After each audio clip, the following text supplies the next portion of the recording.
Olá, boa noite. Câmara inicia a votação da reforma da Previdência. Governo cria leis sobre proteção de dados. E para que servem os conselhos municipais, estaduais e até nacionais? Nos estúdios, especialistas falam sobre essa ferramenta social que possibilita o exercício da cidadania. Isso e muito mais você confere agora no Jornal da UFO.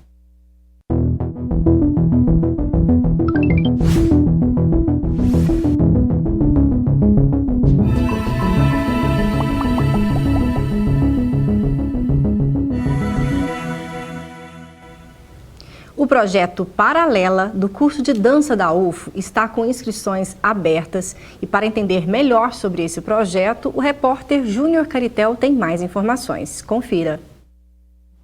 Olá para você que acompanha o Jornal da UFO. Bom, estão abertas as inscrições para o projeto Paralela, mas para falar mais sobre esse assunto e entender melhor o que é esse projeto, eu vou conversar agora com o professor Alexandre Molina, que é professor do curso de dança. Bom, para a gente entender, professor, tudo bem? O que é o projeto Paralela? E ele não é a primeira vez que ele acontece, né? Exatamente. É a quinta edição, a gente está entrando agora na quinta edição do projeto. É uma mostra artística que tem também ações formativas, relacionadas principalmente aos campos da dança e da performance, realizada no âmbito do curso de dança da universidade, a partir de um grupo de pesquisa que eu coordeno, que é o Spirax. Então, a partir das ações desse grupo, a gente chegou até ao formato dessa mostra, que começou bastante tímida e que a cada edição ela vem conseguindo ganhar mais espaço, vem conseguindo também ampliar suas ações, e nessa quinta edição a gente chega com uma programação que vai ocupar uma semana inteira de atividades. Quantos projetos vão ser selecionados e tem alguma ajuda de custo? Sim, nós vamos selecionar para essa edição 5 projetos, sendo 3 deles projetos artísticos, 3 deles já num caráter de finalização, já acabados, e 2 processos, 2 trabalhos ainda em processo de desenvolvimento. Para os trabalhos já finalizados é uma ajuda de custo de R$1.000 e para os trabalhos em processo de R$500. Certo. Para a gente encerrar aqui, como a pessoa pode se inscrever e quando vai sair o resultado? As inscrições vão até o dia 14 de julho, agora, e as inscrições podem ser feitas nas redes sociais do projeto, que é o mostra.paralela ou paralela.arte, também no site do Instituto de Artes e no portal Comunica é possível acessar o link. E o resultado está programado para ser divulgado em setembro. Certo, muito obrigado pelas informações e também pela participação. Voltamos ao estúdio, Júnior Caritel para o Jornal da UFO. E acontece neste momento a votação em primeiro turno do texto base da reforma da Previdência. O que está em votação é o mesmo texto aprovado pela Comissão Especial na semana passada, apresentado pelo relator Samuel Moreira. Entre outros pontos, ele define idades mínimas para aposentadoria, tempo de contribuição exigido e regras de transição para quem já trabalha. A divisão no plenário fica clara. De um lado, a oposição sobe a tribuna com faixas, do outro, governistas distribuem bandeiras do Brasil. E amanhã vamos exibir matéria completa sobre esse assunto. O governo federal aprovou ontem, com veto, a lei que cria a Autoridade Nacional de Proteção de Dados. Entre eles está o texto que proibia o poder público de compartilhar com outras entidades públicas ou empresas os dados pessoais de quem fizer requerimento pela Lei de Acesso à Informação. Veja.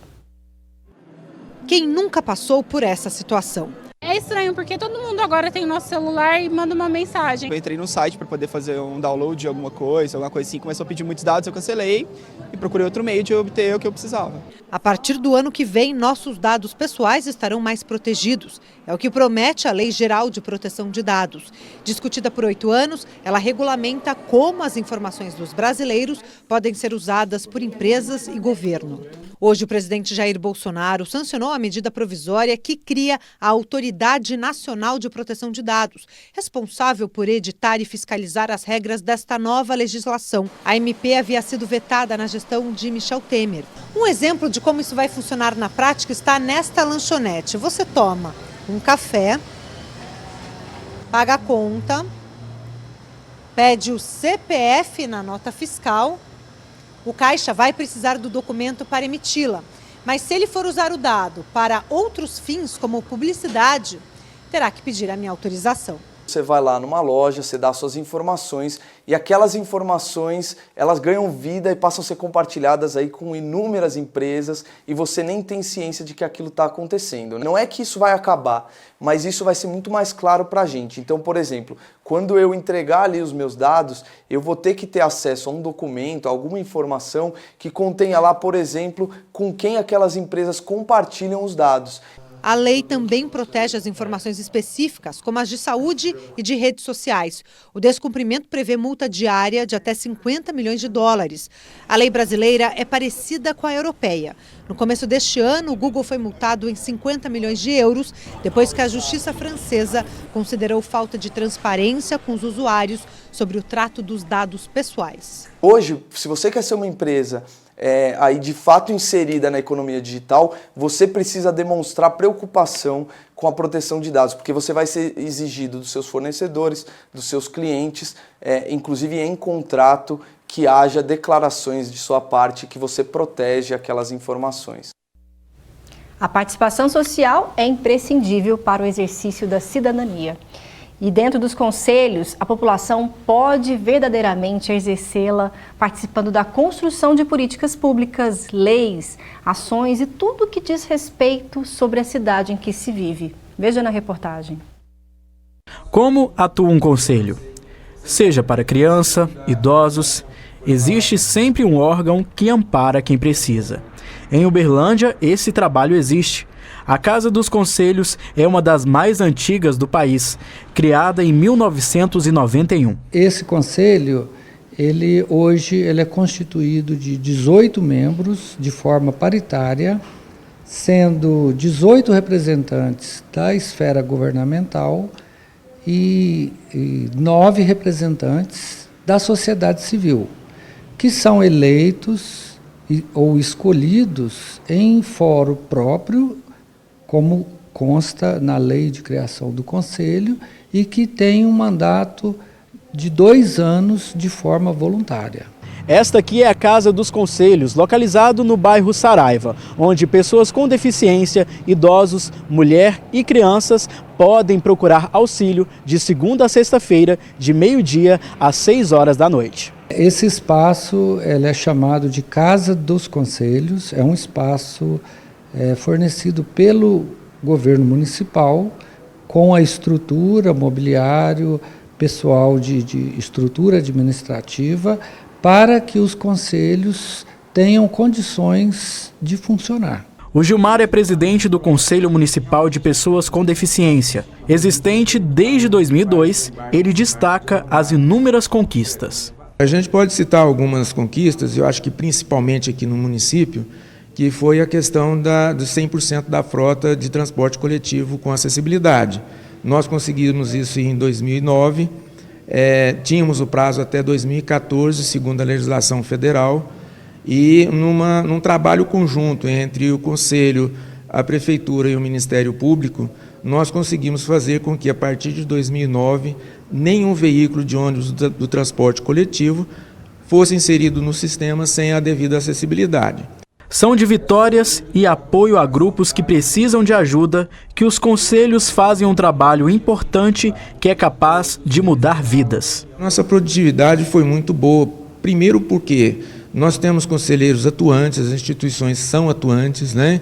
São pessoas compromissadas com a causa, que trabalham nas instituições com a causa.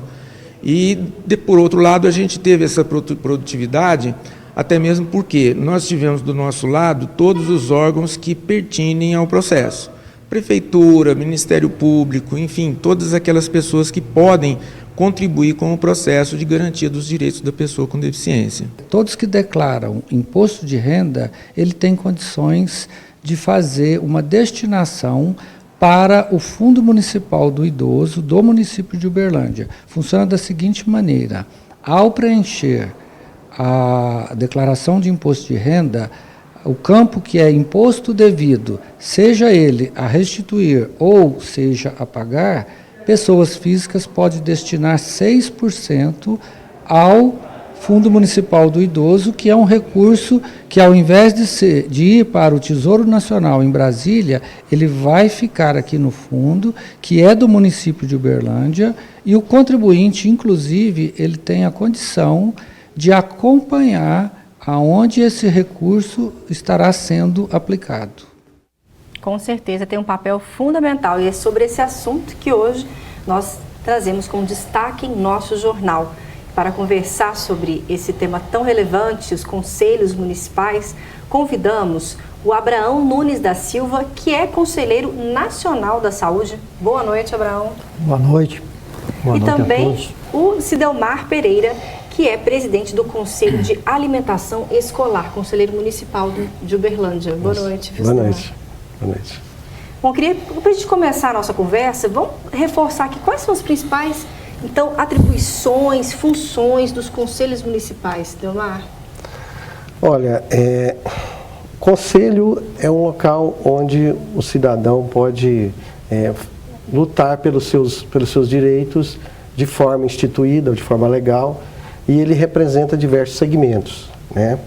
No caso de Uberlândia, tem o Conselho Municipal de Educação, o Conselho da Alimentação Escolar, o Conselho do Fundeb, são alguns conselhos que acompanham as políticas públicas, né? O Conselho Municipal de Educação está muito ligado à questão das políticas educacionais, que envolve a cidade de Uberlândia, né? Exemplo disso é a criação da lei do Plano Municipal de Educação, né? Que já tem 5 anos que ele foi criado, ele é monitorado pelo Conselho, em parceria com a Secretaria de Educação. É uma lei muito importante, né, na educação da nossa cidade. O Conselho de Alimentação Escolar, ele está relacionado com você fiscalizar o gasto do dinheiro público, né? Esse dinheiro que está relacionado à alimentação escolar. E o Conselho do Fundeb ao dinheiro que vem do Fundeb, né?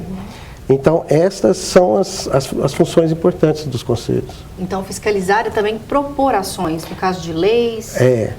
No caso do Conselho da Alimentação Escolar, ele fiscaliza, por exemplo, olha a importância dele. Ele fiscaliza o dinheiro que é destinado à alimentação escolar das crianças do município. Para você ter uma ideia, isso aí é em torno de 8 milhões de reais. Então, esse conselho tem que fiscalizar desde a compra desse alimento, o armazenamento. Exame no Diário Oficial da União. Exatamente. O que foi? Isso. Empresas licitadas para atender o município. Exato. A questão da compra dos alimentos da agricultura familiar, porque desse valor, 30% tem que ser comprado direto das cooperativas da agricultura familiar. Então, assim, o Conselho atua diretamente nessas questões, ou seja, é o dinheiro nosso, né, o dinheiro dos nossos impostos que são revertidos na alimentação dessas crianças. O Conselho do Fundeb recebe esse recurso e ele tem que estar vendo como que o município está gastando isso aí. Então, propõe ações, o Conselho Municipal de Educação propõe ações, há muita discussão dentro do Conselho, envolvendo a universidade, envolvendo escolas estaduais. O que se fala de educação pode se discutir no Conselho e propor mudanças. Excelente. Bom, Abraão, a existência então de conselhos, seja ele municipal, estadual, no seu caso você participa de um nacional, é uma vitória para a cidadania, para o exercício da cidadania? Com certeza. Muito importante para a população, de modo geral, ter os espaços dos conselhos. Diferente de um parlamento, de uma Câmara de Vereadores, como colocou o Cidelmar, basicamente vai atuar numa área, quem é daquela área ou quem tem militância naquela área que tem alguma coisa a ver. Vai para a saúde quem tem disposição e quem quer lutar por uma saúde melhor, saúde pública, qualidade. Vai para a educação quem quer lutar melhor por uma educação melhor para o povo e levar as demandas, em especial da população mais carente, né? Então, são 3 níveis de conselho. O municipal tem um papel, o estadual tem outro papel, o nacional tem um papel mais geral, que é discutir as políticas macro do país, as discussões de âmbito nacionais. Os estaduais fazem a discussão no estadual, tem um papel importante também, e os municipais muito mais importante, que é aquele que está mais perto da população. A gente tem que ter claro isso. Os conselhos locais são importantes, mas os municipais, ele está no município, a população, como a gente costuma dizer, o cidadão mora no município, né? A primeira pessoa que ele tem diante dele é o poder público municipal para resolver suas questões. Então, os conselhos municipais são muito importantes. É uma vitória, apesar que na minha avaliação tem que ampliar muito ainda. A maioria dos governantes não respeita os conselhos, né? Atropela os conselhos muitas vezes, né? A paridade dos conselhos nem sempre é respeitada, tem muitas questões que têm que ser avançadas. Agora a população precisa participar mais, né? Então, o que vai fazer um conselho ser forte é a representação do conselho. Se as pessoas vêm de uma organização popular, o movimento comunitário, o movimento sindical, o movimento patronal, da sociedade civil como um todo, religioso que participa do conselho, aquelas pessoas que têm aquele respaldo da sua organização, ele pode fazer um trabalho melhor, mais forte. Desde que a sua entidade tenha disposição e queira, de fato, contribuir para essa evolução dos conselhos e da população ter uma possibilidade, através dos conselhos, de estar acompanhando, fiscalizando e propondo políticas que muitas vezes o parlamento não tem essa vocação, porque os eleitos para o parlamento têm outra visão, outra lógica diz não. E quem trabalha no conselho tem uma coisa que é extremamente importante, que é difícil para nós, que somos trabalhadores e que temos que militar e participar dos conselhos, mas é fundamental, não se tem remuneração. Exatamente. Vai trabalhar no conselho quem tem disposição, de fato, quer trabalhar pela comunidade. Excelente. Olha só, gente, a nossa equipe conversou com a Mônica Debs, que além de ser a secretária municipal de Cultura de Uberlândia, também é vice-presidente do Conselho Municipal de Políticas Culturais. Veja o que ela diz sobre a atuação dessa área. O Conselho Municipal de Políticas Culturais, ele foi implementado no ano de, acredito eu, 2010, quando o extinto Ministério da Cultura determinou um plano de ação e algumas obrigações que os municípios teriam que ter. Uma delas seria, para poder implementar o Plano Municipal de Cultura, e depois Plano Estadual e depois Plano Federal de Cultura, seria a composição de 2 conselhos. Um conselho que tratava das políticas culturais, que é o caso desse que nós estamos falando, e um outro conselho que tratava das questões relacionadas à memória e preservação. O conselho se reúne uma vez por mês em sessões obrigatórias, né? Ordinárias, e extraordinariamente sempre que houver demanda ou assunto em pauta que haja necessidade dessas reuniões. Essas reuniões acontecem sempre na Oficina Cultural, na terceira quarta-feira do mês, a partir das 18h30. Qualquer pessoa é bem-vinda, com direito à voz. Direito a voto tem apenas os membros eleitos pela sociedade civil ou indicado pelo poder público na hora da votação. O Conselho é um órgão de escuta, de trazer demandas, de propor ações, de encontrar caminhos. É um aliado do poder público. Interessante, então, saber que todas as reuniões são abertas à população. E, nesse sentido, Sidemar, qualquer cidadão ou grupo da sociedade civil organizada também tem condição de propor e de articular a criação de um conselho que talvez ele veja que seja necessário no município que ainda não exista? Com certeza, né? Essa criação vai representar aquele segmento que lhe interessa.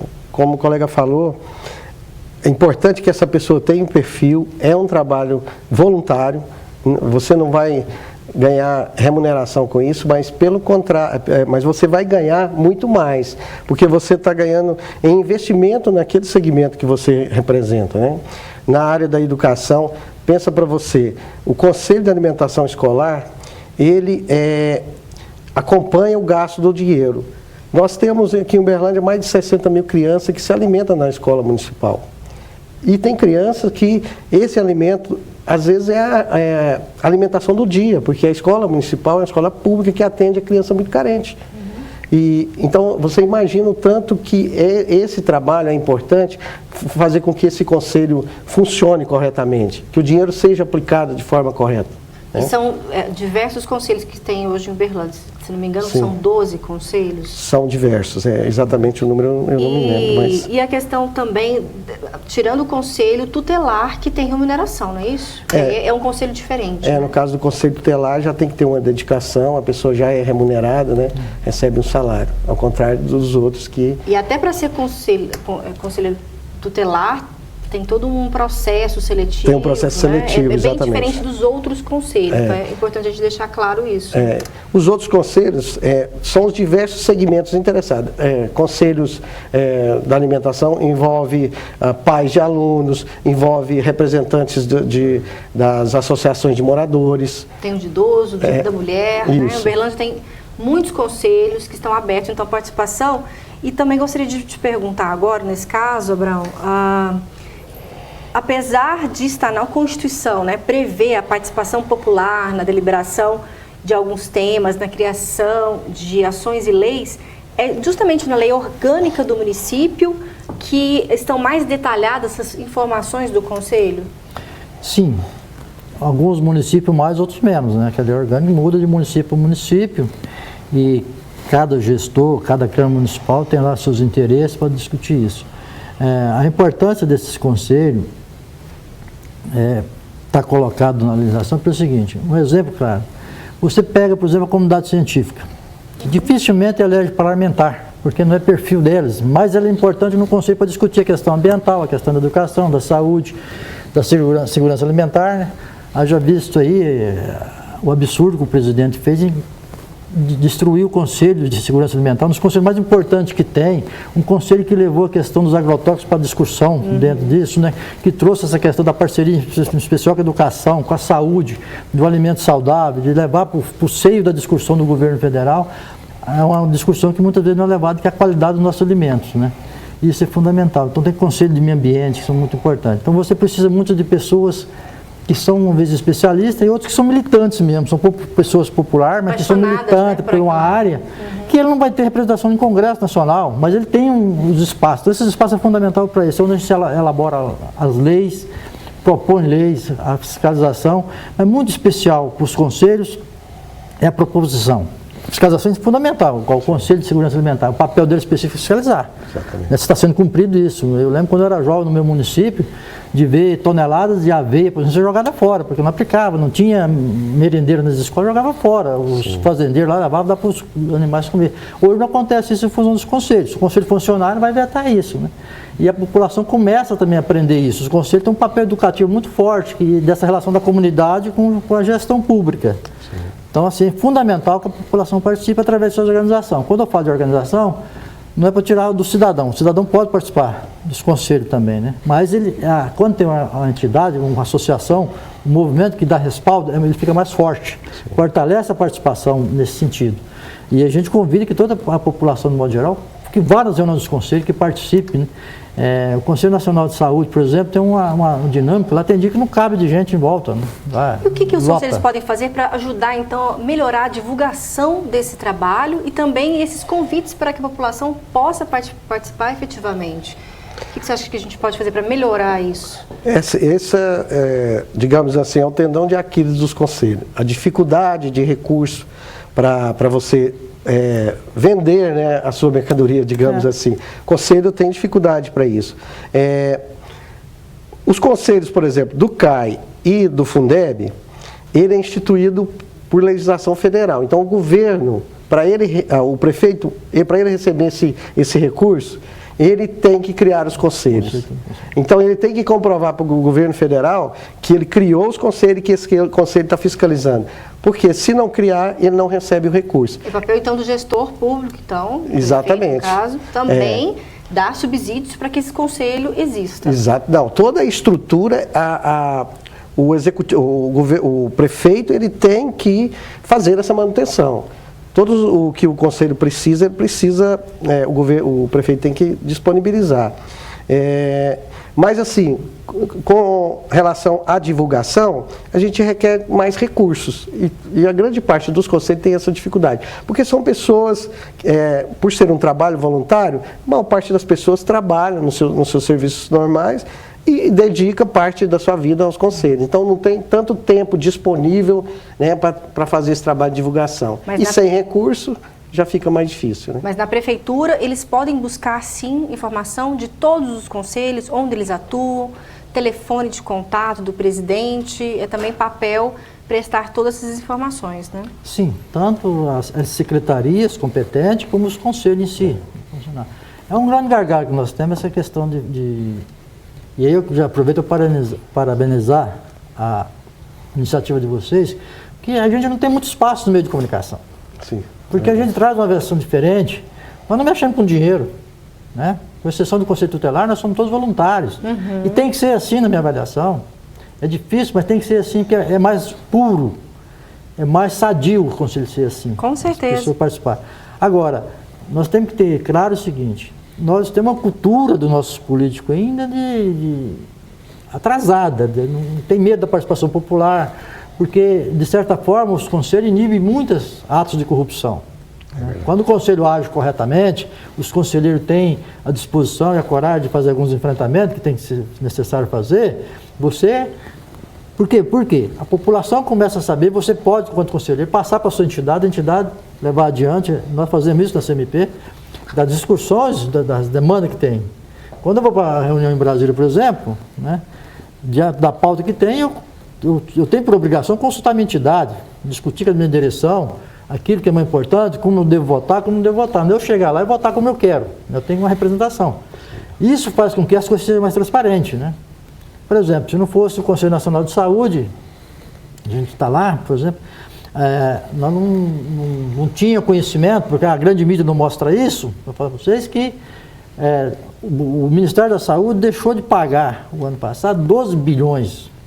Ficou de resto a pagar, que está discutindo lá da possibilidade de anular esses restos a pagar. Olha o prejuízo para os estados e municípios, porque a maior parte desse recurso foi dinheiro fundo a fundo que era passado para o estado e município, que não foi pago no ano passado. Então, assuntos muito sérios, muito né? Sérios, tantas outras discussões que a gente tem que saber através do Conselho, porque o Ministério é obrigado a mandar as contas para o Conselho.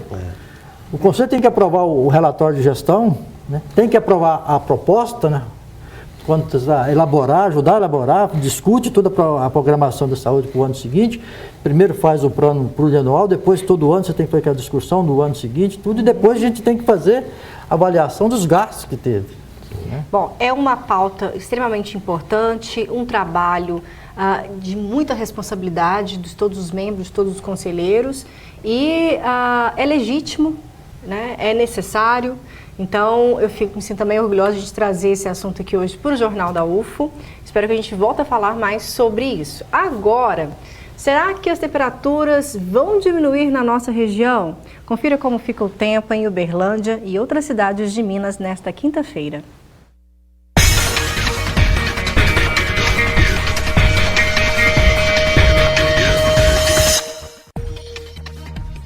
Em Uberlândia, o tempo deve permanecer frio. A mínima fica em 12 graus e a máxima em 25.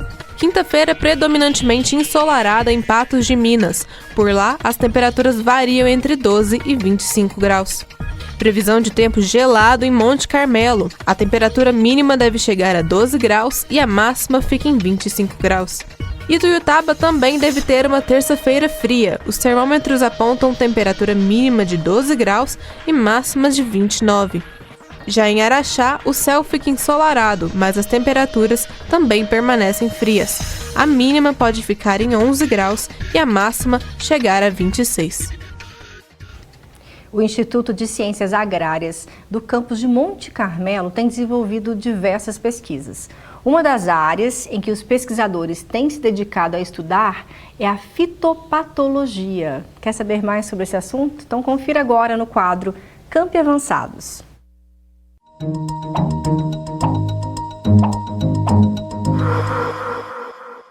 Meu nome é Bruno Sérgio Vieira, sou professor do Instituto de Ciências Agrárias e lotado aqui no campus de Monte Carmelo.